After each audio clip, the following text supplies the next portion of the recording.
नमस्कार, सुबह बोलेगा में बहुत स्वागत है आपका। मैं हूं प्रियंका और आज हम बात करेंगे उन्नाव में हाथरस पार्ट 2।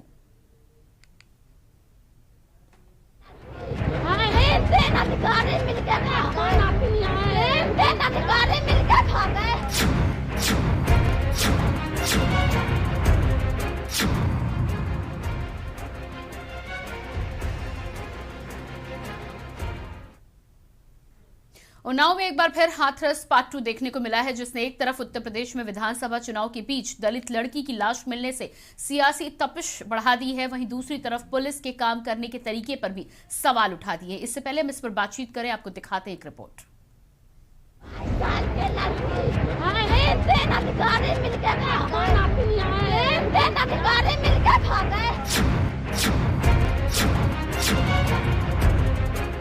उत्तर प्रदेश में विधानसभा चुनाव के बीच दलित लड़की की लाश ने सियासी तपिश बढ़ा दी है। उत्तर प्रदेश में उन्नाव हाथरस के बाद चर्चा में है। एक 22 साल की दलित लड़की के लापता होने के 2 महीने बाद पुलिस ने राज्य के एक पूर्व मंत्री के बेटे के आश्रम के पास से उसका शव बरामद किया है, जिससे सनसनी फैल गई है।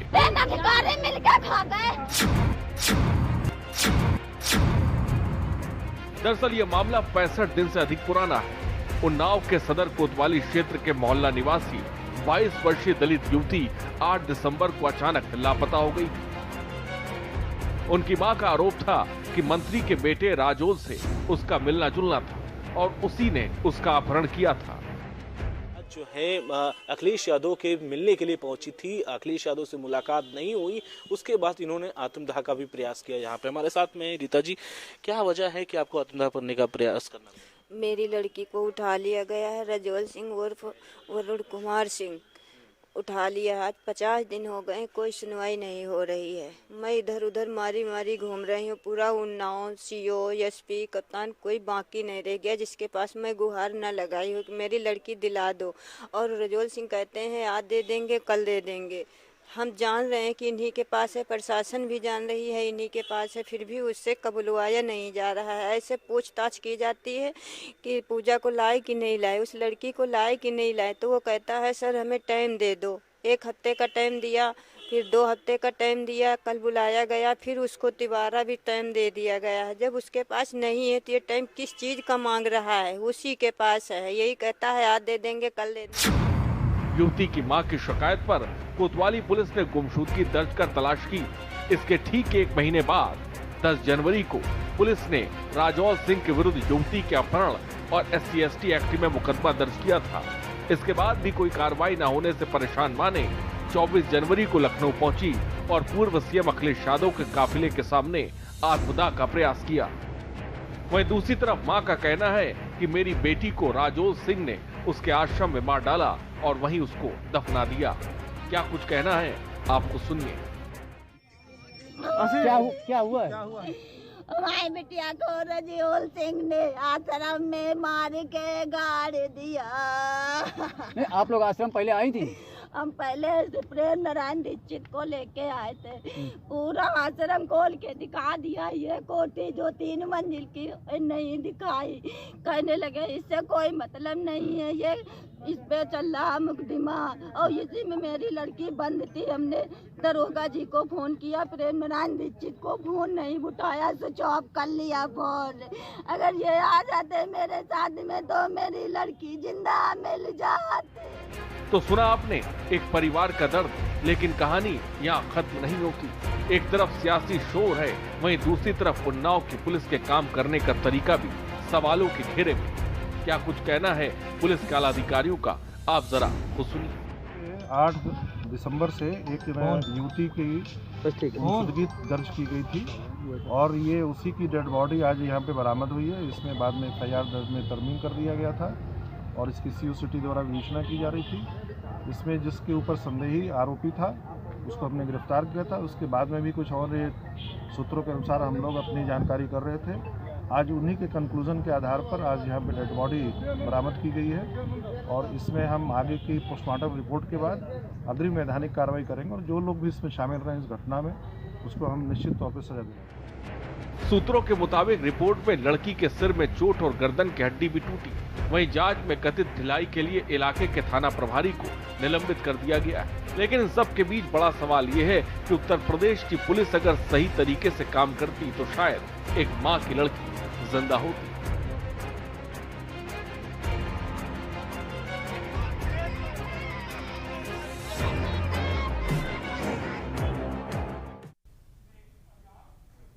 तो जिस तरह से तमाम जानकारी हमने आपको दी है, यहाँ पर उन्नाव में हाथरस पार्ट 2 एक बार फिर से देखने को मिल रहा है। मंत्री की बेटी पर साफ तौर पर बेटी की मां आरोप लगाती हुई नजर आ रही है, लेकिन इस पूरे मामले में उन्नाव पुलिस तमाम सवालों के घेरे में आकर खड़ी हो रही है। पुलिस ने यदि बेहतर तरीके से कार्रवाई की होती तो कहीं ना कहीं इस पूरे मामले में पहले ही इस बात का खुलासा हो सकता था और हो सकता है कि बेटी की जान बचाई जा सकती है। इस पूरे मामले में आगे भी हम बातचीत करेंगे, लेकिन फिलहाल रुकते एक छोटे से ब्रेक के लिए।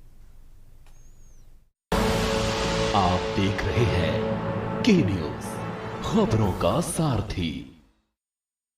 बहुजन समाज पार्टी की राष्ट्रीय अध्यक्ष बहन कुमारी मायावती जी की उत्तर प्रदेश की जनता से अपील है कि वे सामाजिक एवं आर्थिक परिवर्तन के महानायक महात्मा ज्योतिबा फूले, छत्रपति शाहूजी महाराज, नारायण गुरु बाबा साहेब डॉक्टर भीमराव अंबेडकर व मान्यवर श्री कांशीराम जी आदि के सपनों को साकार करने तथा प्रदेश में विकास एवं कानून का राज कायम करने हेतु बीएसपी की सरकार बनाने के लिए पार्टी के सभी विधानसभा प्रत्याशियों को हाथी चुनाव चिन्ह के सामने वाले बटन को दबाकर उन्हें जरूर विजयी बनाएं।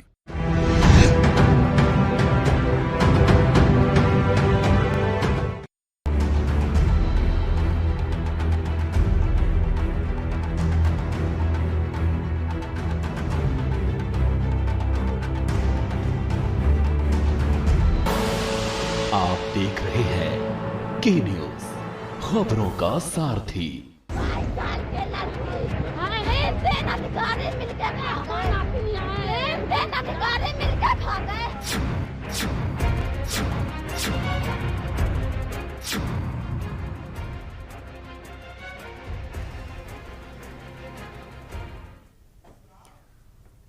ब्रेक के बाद एक बार फिर से बात करेंगे। जिस तरह से उन्नाव में हाथरस पार्ट 2 की झलक देखने को मिल रही है, मां का साफ तौर से कहना है, चिल्ला चिल्ला के रो रो के बिलक बिलक के मां इस बात को साफ तौर से कहते नजर आए कि एक से एक बड़े अधिकारी हमारी बेटी को खा जाते हैं।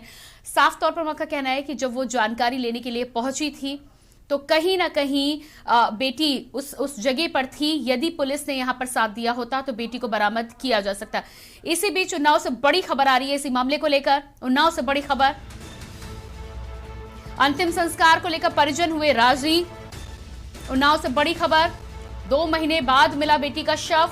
मांगों को लेकर परिजनों ने किया था अंतिम संस्कार से इनकार।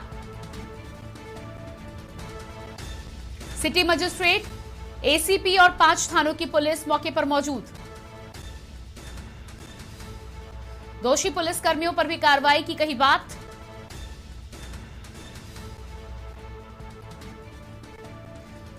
उन्नाव से बड़ी खबर, अंतिम संस्कार को लेकर परिजन हुए राजी।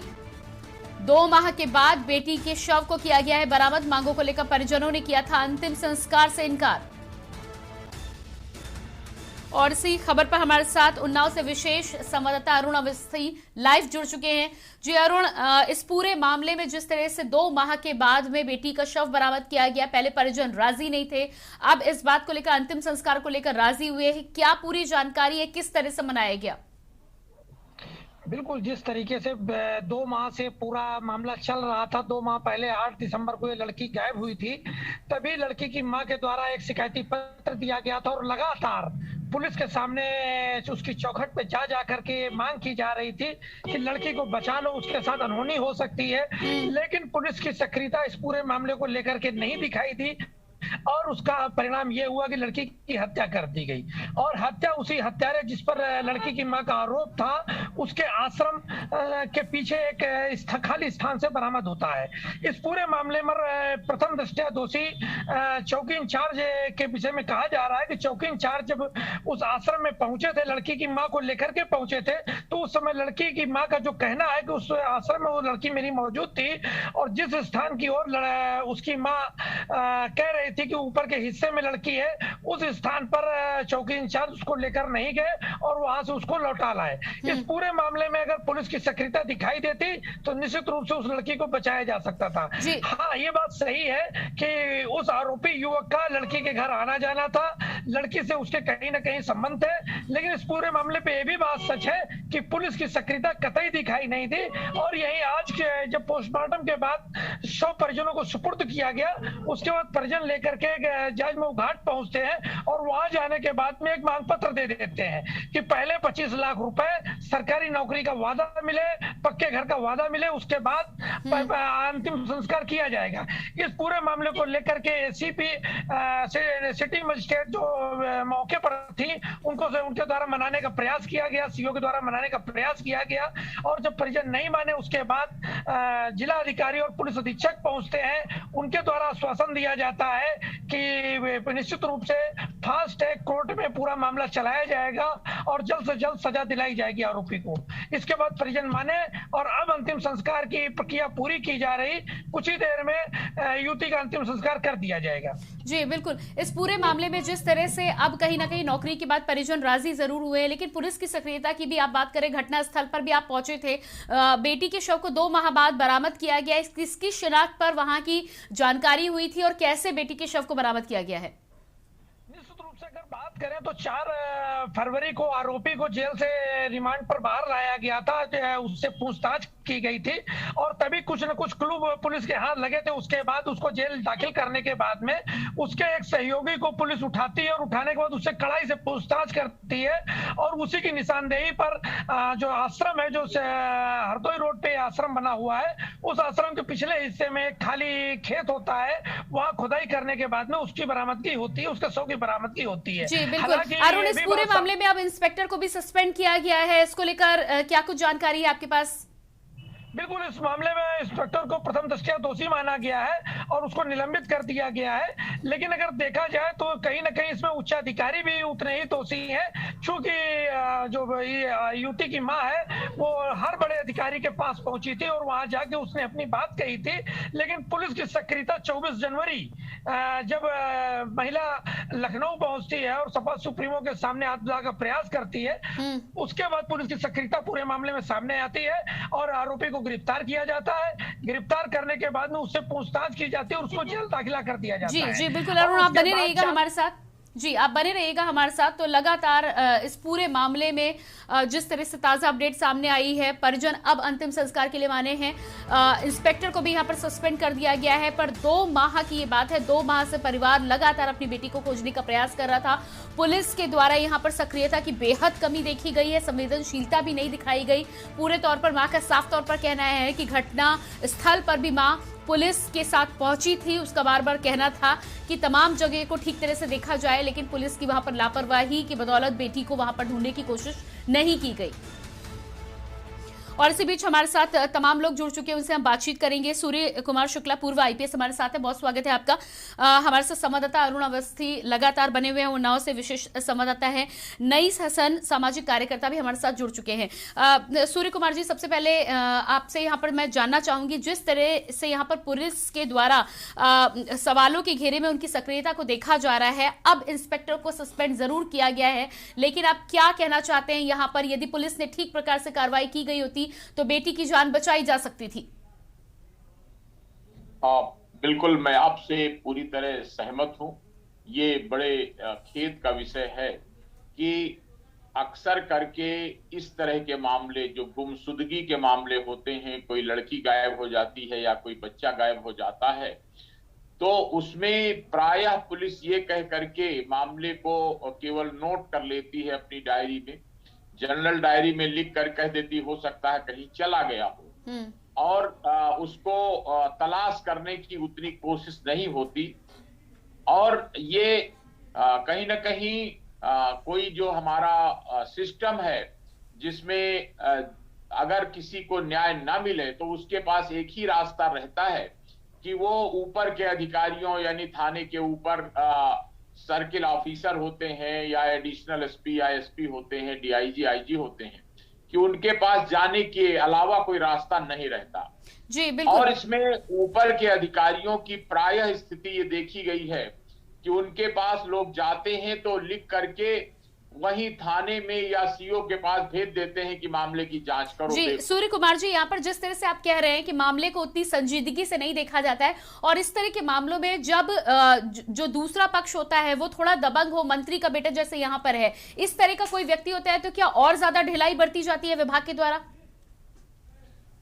उसमें कठिनाई ये आती है कि जब तक इन मुलजिमों पर कोई सख्ती न की जाए, उनको पकड़ा न जाए, उनसे पूछताछ न की जाए, तब तक मामला नहीं खुलता। और कठिनाई ये आती है कि कोई सबूत उपलब्ध पुलिस के पास नहीं रहता है कि ये इसने मारा है, इसने अपहरण किया है, इसने जबरदस्ती की है। लेकिन सबूत जुटाने की जिम्मेदारी तो सूर्य कुमार जी पुलिस विभाग की है ना। यदि परिवार के लोग इस बात का शक जता रहे हैं, ठीक, मैं आपके पास भी आऊंगी, हमारे साथ नईस हसन जी सामाजिक कार्यकर्ता भी जुड़ी हुई हैं। नईस जी, जिस तरह से यहाँ पर सूर्य कुमार जी का कहना है कि यकीनन गलती यहाँ पर की गई है, लापरवाही बरती गई है, लेकिन वो सिस्टम को यहाँ पर बार बार जिस तरह से कहते हुए नजर आ रहे हैं, क्या लगता है आपको कि ये पूरी जिम्मेदारी पुलिस की होती है केस आने के बाद? और इसी बीच आपके पास आते हैं ये सीधी तस्वीरें, सबसे पहले आपको दिखा देते हैं उन्नाव की ये सीधी तस्वीरें। यहाँ पर घटनास्थल में 2 महीने बाद बेटी के शव को आश्रम से बरामद किया गया है। आरोपी की कहीं ना कहीं शिनाख्त पर यह जानकारी मिली है। पूरे 65 दिन बीत जाने के बाद बेटी के शव को बरामद किया गया है। इस पूरे मामले में मां का साफ तौर पर कहना है कि बड़े बड़े अधिकारियों की लापरवाही की वजह से बेटी की जान से हाथ धोना पड़ा है उन्हें। ये तस्वीरें आप देख पा रहे हैं, उन्नाव से सीधी तस्वीरें हैं ये। तो लगातार इस पूरे मामले में आपको हम ताजा अपडेट दे रहे हैं, ताजा तस्वीरें आप देख पा रहे हैं। 2 माह के बाद, पूरे 65 दिनों के बाद लड़की के शव को बरामद किया गया है। घटनास्थल से शव को बाहर निकाला गया है। इस पूरे मामले में अब पोस्टमार्टम कराया जाएगा और आगे की कार्रवाई पुलिस के द्वारा की जा रही है। लेकिन यदि कार्रवाई की बात करें तो पूरे 2 माह से पुलिस के द्वारा, उन्नाव पुलिस के द्वारा यहाँ पर साफ तौर से बेहद असंवेदनशील रवैया अपनाते हुए लापरवाही से इस केस को डील किया गया है। सीधी तस्वीर आप के न्यूज पर देख पा रहे हैं, एक्सक्लूसिव तस्वीर आप के न्यूज पर देख पा रहे हैं। उन्नाव से सीधी तस्वीरें आपके टेलीविजन स्क्रीन पर। 2 माह के बाद बेटी के शव को यहाँ पर बरामद किया गया है। आरोपी की शिनाख्त पर जानकारी मिली थी इस जगह की। तो यहाँ पर तमाम लोग हमारे साथ लगातार बने हुए हैं। सुबह बोलेगा में आज इसी विषय पर हम चर्चा कर रहे हैं, लेकिन फिलहाल रुकते एक छोटे से ब्रेक के लिए, जल्द हाजिर होते हैं।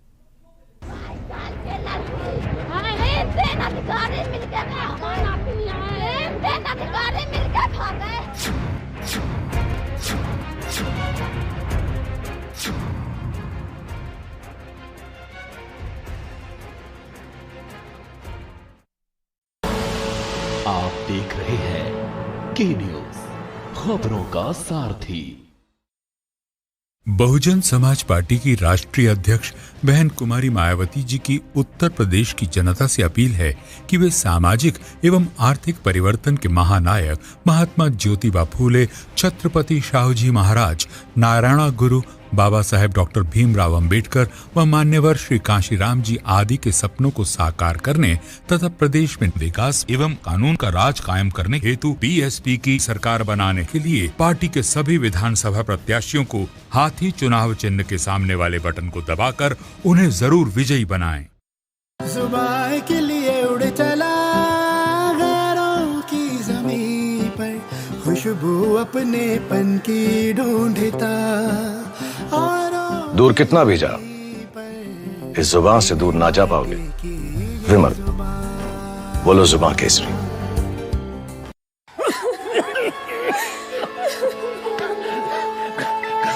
घबराने की बात थी, लेकिन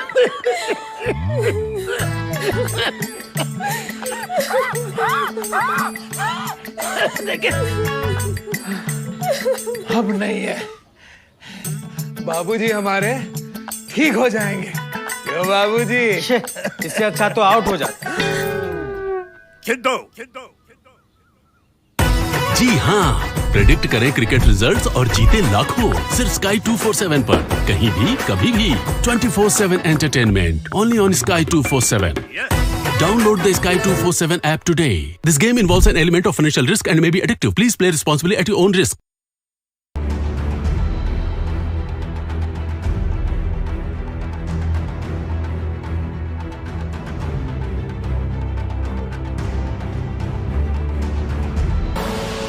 आप देख रहे हैं के न्यूज, खबरों का सारथी।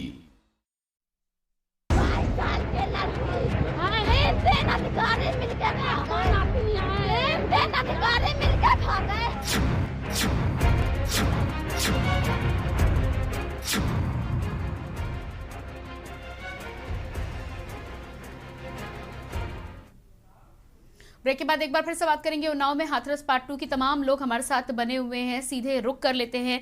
नई ससन सामाजिक कार्यकर्ता हमारे साथ है। नई जिस तरह से सूर्य कुमार शुक्ला जी से हमारी बातचीत हो रही थी, साफ तौर पर उनका ये तो मानना है कि लापरवाही हुई है, कहीं ना कहीं कार्रवाई बेहतर तरीके से की जानी चाहिए थी पुलिस के द्वारा, लेकिन साफ तौर पर वो इस बात को भी कहते हुए नजर आ रहे हैं कि सबूत उनके पास नहीं थे। सबूतों की कमी की वजह से ऐसा होता है। जब केस पुलिस के पास आ जाता है, पीड़ित परिवार लगातार गुजारिश कर रहा है, तो ऐसे में सबूत से लेकर तमाम चीजें जुटाने की जिम्मेदारी पुलिस की हो जाती है। यहां पर पहले नाकामी पुलिस की साबित होती है और उसके बाद अपनी नाकामी पर कहीं ना कहीं सबूतों को और तमाम चीजों का ठीकरा फोड़ते हुए नजर आते हैं। जी, आपने सही बात कही है। और जो ये महिला की चीख है जो हम लोग को सुनाई दे रही है हमारे कान में, तो वो इतना दर्द दे रही है, इतनी तकलीफ पहुंचा रही है, और ये वो चीख बता रही है कि ये प्रदेश की महिलाओं की असली तस्वीर है। ये उस प्रदेश की असली तस्वीर है जो महिला सशक्तिकरण के लिए बड़ा दम भर रहा है। ये उस सरकार की के दौर में आधी आबादी की तस्वीर है जिसको चीख के अपने एफआईआर के लिए कहना पड़े और एफआईआर न दर्ज हो। ये ऐसा खाली इस महिला के साथ नहीं है, प्रदेश भर की सभी महिलाएं, कोई ऐसी नहीं है जो थाने में चली जाए और उनकी एफआईआर लिख दी जाए। तो ये देश की बहुत बड़ी नाकामी है जो आधी आबादी को खत्म कर डालने पे आमादा है। और इस तरह से कि एक आप एफआईआर नहीं लिख सकते, एक जिंदा इंसान गायब है, आप उसको ढूंढने की कोशिश नहीं कर सकते हैं।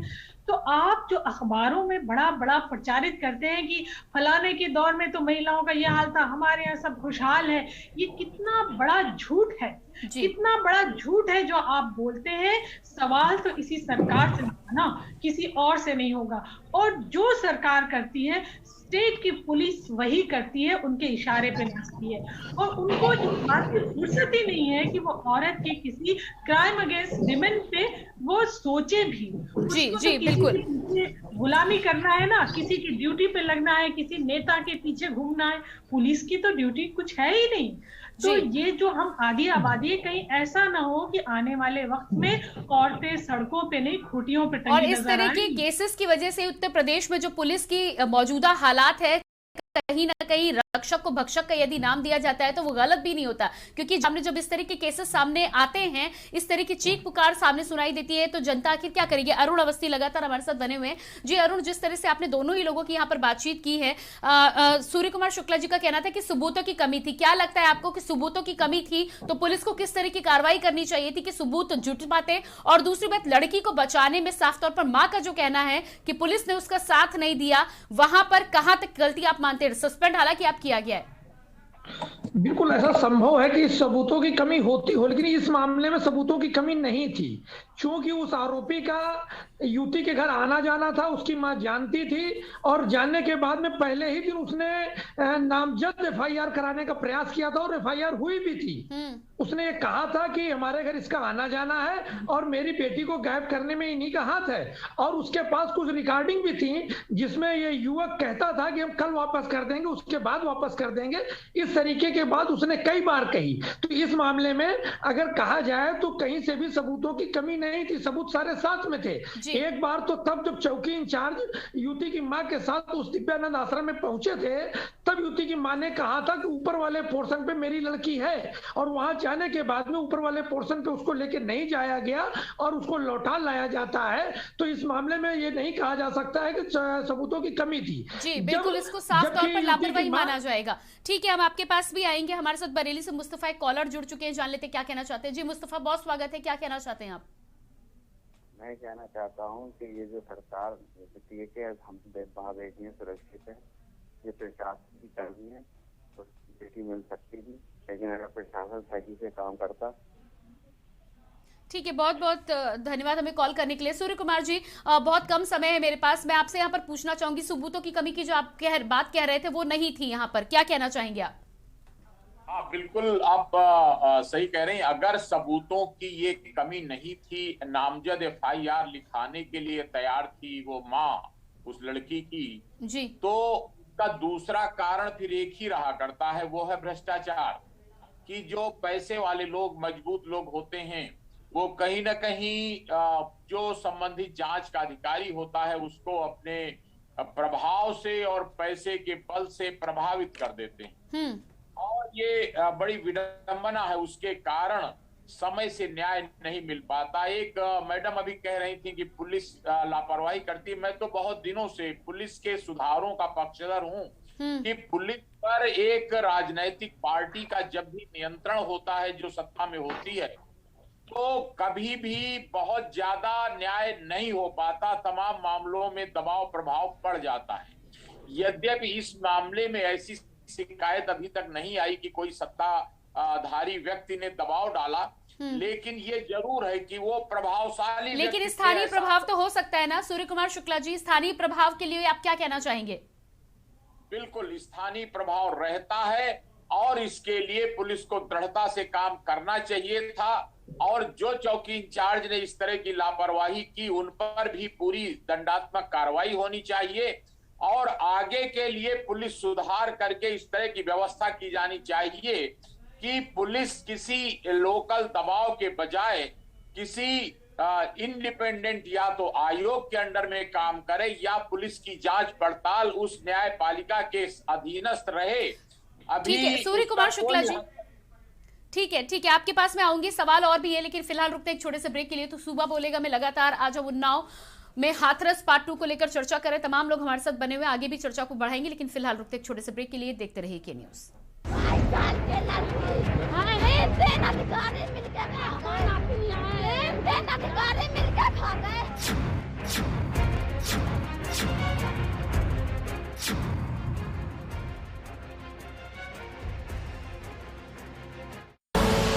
आप देख रहे हैं के न्यूज, खबरों का सारथी।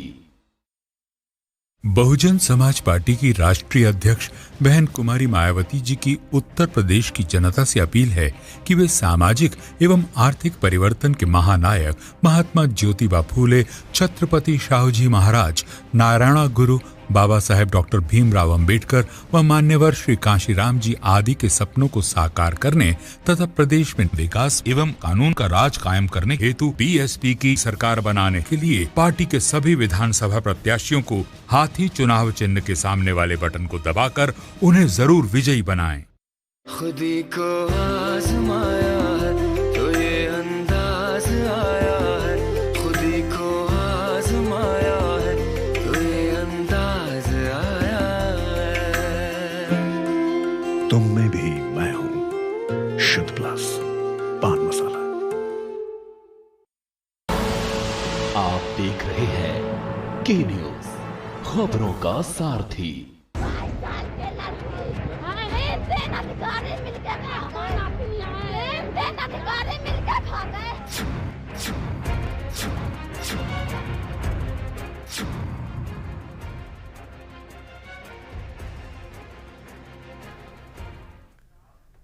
ब्रेक के बाद लगातार बात कर रहे हैं उन्नाव में हाथरस पार्ट 2 की। तमाम गेस्ट हमारे साथ बने हुए हैं। सूर्य कुमार शुक्ला पूर्व आईपीएस हमारे साथ है, अरुण अवस्थी विशेष संवाददाता उन्नाव से जुड़े हैं, साथ ही साथ नई सेशन सामाजिक कार्यकर्ता भी हमारे साथ हैं। सूर्य कुमार जी, लगातार हम आपसे बातचीत कर रहे थे। यहाँ पर मेरा सवाल यहाँ पर यह है कि उन्नाव पुलिस की जब आप बात करें तो पुलिस को लेकर स्थानीय प्रभाव की बात आपने मानी है, साफ तौर पर आपको कहना है, आप उसके रिफॉर्म की भी बात कर रहे हैं, लेकिन उन्नाव पुलिस की कार्यशैली कई बार इससे पहले भी सवालों के घेरे में रही है। क्या आपको नहीं लगता कि इस तरह की तमाम बार जब शिकायतें होती हैं तो विभागीय कार्रवाई के द्वारा पहले ही इन पर एक्शन लिया जाना चाहिए यदि किसी एरिया की पुलिस ठीक प्रकार से काम नहीं कर रही है तो? बिल्कुल आप सही कहती हैं कि जैसे कभी भी आप देखिए, वरिष्ठ अधिकारियों के पास जाने के अलावा कोई रास्ता नहीं रहता। वरिष्ठ अधिकारियों का हाल रहता है कि वो उनका फोन प्रायः आप ट्राई करिएगा कभी तो ना तो वो प्रायः खुद फोन उठाएंगे और ना उनके तरफ से उनका कोई सहायक फोन उठाता है। जबकि कई बार ऊपर के डीजी पुलिस के आदेश से, शासन के आदेश से ये आदेश किए गए कि आप जनता की बात सुनिए जनता की बात को बैठ करके अटेंड करिए। तो या तो अगर आप मीटिंग में है, कोई ड्यूटी में है, तो आपका कोई सहायक फोन उठावे, समस्या को नोट करे। दूसरी बात की FIR लिखने में जो कोताही होती है वो सारे लोग जानते हैं, और अब तो ये करना चाहिए कि कोई भी व्यक्ति कहीं भी साइबर कैफे से FIR लिखा सके, क्योंकि ये देखने में आया कि बहुत प्रयास हुए कि FIR लिख लो, लेकिन फिर भी टाल मटोल जब देखो तब हाँ सूचना लिख लेते हैं, FIR नहीं लिखेंगे, पहले जांच करेंगे, और वो जांच ही इतनी लंबी हो जाती है कि आदमी परेशान हो जाता है। ये बताइए कौन सा ये सिस्टम है। ठीक है सूर्य कुमार जी, आते हैं आपके पास। ठीक है सूर्य कुमार जी, आते हैं आपके पास। नहीं हसन जी, जिस तरह से सूर्य कुमार शुक्ला जी का कहना है कि तमाम अभी भी कमियां हैं जिसको लेकर सुधार की आवश्यकता है, वो पूर्व IPS से सुधार की बात यहां पर कर रहे हैं, ये तो ठीक है, लेकिन जो सेवा में हैं वो इन तमाम बातों को लेकर नजरअंदाज करते हैं, और यहाँ पर आला अधिकारी जब फोन ही नहीं उठाएंगे तो किस तरह से काम होगा? तो यहाँ पर जिम्मेदार तो वो भी है ना इस पूरे मामले के। बिल्कुल वही जिम्मेदार ही हैं। अगर वक्त पे देखिए FIR हो जाए, वक्त पे औरत की बात सुन ली जाए तो ऐसा हो ही ना। पर हमारे यहाँ होता है कि बयान ज्यादा होते हैं और उसकी कार्यवाही उस पर कम होती है, और ये भी एक दुर्भाग्य है कि एक IPS जो सब कुछ जानता है कि अंदर क्या हो रहा है, लेकिन वो बहुत बेहतरीन बातें तब करता है जब वो रिटायर हो जाता है। लेकिन जो अभी सेवा में होते हैं उनके पास जाइए तो अभी परसों भी हम लोग एक थाने में खड़े थे, लेकिन वो आपसे बहुत बेरुखी करेंगे, लेकिन मुझे पता है अभी वो रिटायर हो जाएंगे तो वो हमारे साथ बहुत अच्छी बातें करेंगे। तो मसला ये है कि या तो पुलिस रिफॉर्म बिल लाया जाए, ताकि एक दायित्व जो है, जो एक ड्राफ्ट है रिफॉर्म, पुलिस रिफॉर्म बिल का, वो एक बेहतरीन ड्राफ्ट दिख रहा है, शायद उससे एक ट्रायल ही हो सकता है, पता नहीं कितना वो सक्सेस होगा, पर इस रिफॉर्म से शायद कुछ बदलाव आ जाए। वरना कितने भी वादे करो, देखिए फास्ट ट्रैक कोर्ट का वायदा आप जानती हैं जी, प्रदेश में पहले की सरकार ने और इस सरकार ने तो बहुत चीख के कहा था ये फास्ट ट्रैक कोर्ट लाएंगे। कहाँ है फास्ट ट्रैक कोर्ट? अगर कुछ फास्ट ट्रैक कोर्ट है तो उसमें भी इंसाफ पाने में 10-10 महीने 11-11 महीने तक केस चल रहा है, तो फास्ट का माने क्या हुआ? जी बिल्कुल। नहीं सी हमारे साथ उन्नाव से लगातार हमारे विशेष संवाददाता भी बने हुए हैं, उन्नाव पुलिस की हम बातचीत इन्हीं से जान लेते हैं। जी अरुण जी, लगातार हम जिस तरह से बात कर रहे हैं उन्नाव पुलिस की यदि बात करें तो इस केस में तो साफ तौर पर घोर लापरवाही सामने आई ही है। एक इंस्पेक्टर को सस्पेंड अब कर दिया गया है, यहाँ पर उसके सर ठीकरा तो फोड़ दिया गया है, गलती हालांकि उनकी भी थी, लेकिन तमाम और अन्य आला अधिकारी जो हैं उनकी जिम्मेदारी का यहाँ पर क्या है? क्या उनको लेकर पूछताछ की गई, कोई कार्रवाई की गई, कहीं सवाल किए गए? बिल्कुल, इस मामले में मैं बताना चाहूंगा कि कहीं ना कहीं छोटे अधिकारियों पर ही ठीकरा फोड़ा जाता है। उन्नाव में भी ऐसा ही हुआ, इंस्पेक्टर पे कार्रवाई हो गई, लेकिन अगर देखा जाए तो ये सिस्टम जो है, इस सिस्टम में बड़े अधिकारियों के पूरे निर्देश काम करते हैं, किसको पकड़ना है, किसको उठाना है, किससे पूछताछ करना है, किसके थर्ड डिग्री प्रयोग करना है। निश्चित रूप से कहीं ना कहीं पुलिस पर दबाव रहा होगा और पुलिस वो जो कार्य करना चाहिए वो पुलिस समय से कार्रवाई नहीं कर पाई, और उसका परिणाम ये हुआ कि युवती की हत्या कर दी गई। और मुझे तो ये लग रहा है कि इस मामले में भी ऐसा है, क्योंकि जो FIR लिखने की बात जब भी हो रही थी, FIR तभी लिखी जाती है, FIR को ये प्रयास रहता है FIR कम से कम लिखी जाए जिससे क्राइम कम है ये प्रदर्शित किया जा सके।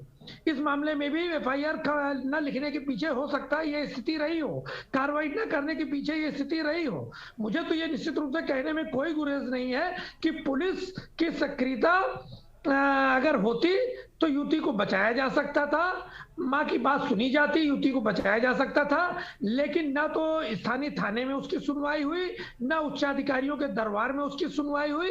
अंतोगत्वा युवती की हत्या हो गई, और लास्ट में जब खुलासा होता है तो उसके शव को परिजनों को सुपुर्द किया जाता है और यहीं से मामला शांत कर लिया जाता है।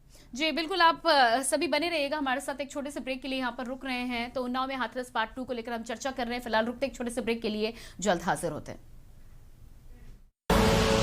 आप देख रहे हैं के न्यूज, खबरों का सारथी। 4 धाम 4 काम उत्तराखंडी स्वाभिमान, 4 लाख को रोजगार स्वावलंबन राशि का उपहार, हर साल 40,000 लेंगे 5 लाख परिवार, लेंगे 5 लाख परिवार। कांग्रेस लाए खुशहाली, उत्तराखंड की बारी है। 4 धाम 4 काम और उत्तराखंडी स्वाभिमान के लिए आगामी विधानसभा चुनावों में हाथ से हाथ मिलाएं। कांग्रेस पार्टी को भारी मतों से विजयी बनाएं। आप देख रहे हैं के न्यूज, खबरों का सारथी।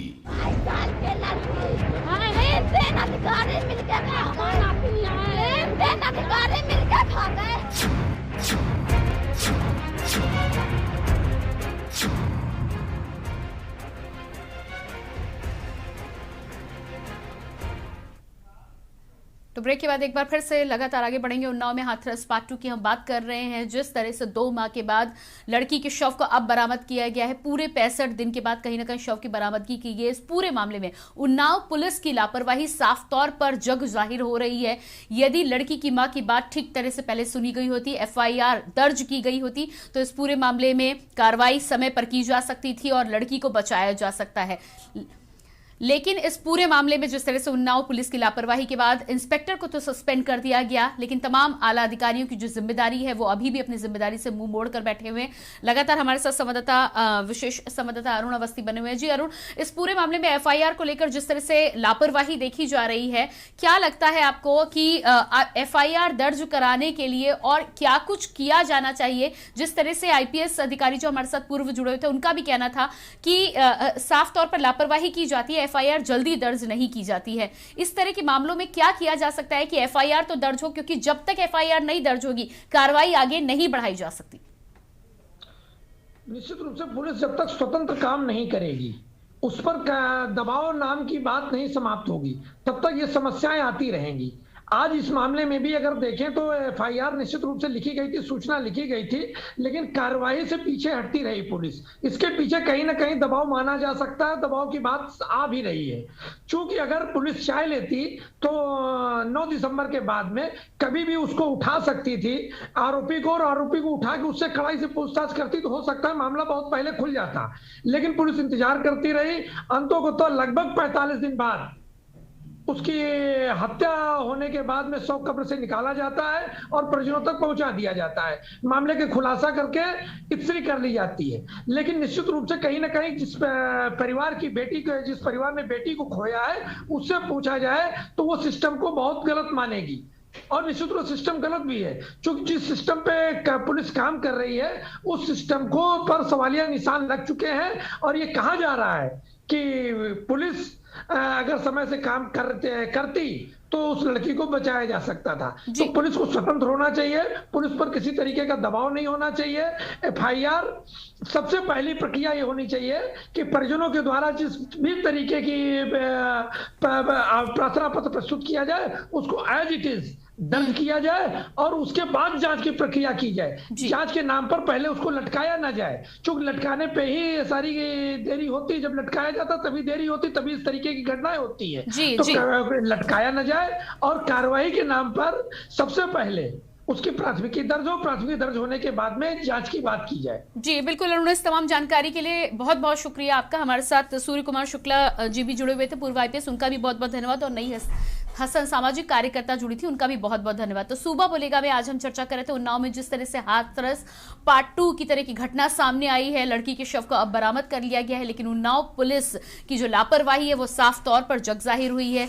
असंवेदनशीलता भी यहाँ पर देखने को साफ तौर पर मिल रही है। इस पूरे मामले में इंस्पेक्टर को तो सस्पेंड किया गया है, लेकिन बाकी तमाम जो आला अधिकारी जिम्मेदार हैं उन पर आगे क्या कार्रवाई होगी ये आने वाला समय बताएगा। देखना होगा कि पुलिस इस पर क्या कुछ कार्रवाई करती है। फिलहाल सूबा बोलेगा में इतना ही। बाकी खबरों के लिए लगातार बने रहिए के न्यूज इंडिया के साथ। नमस्कार।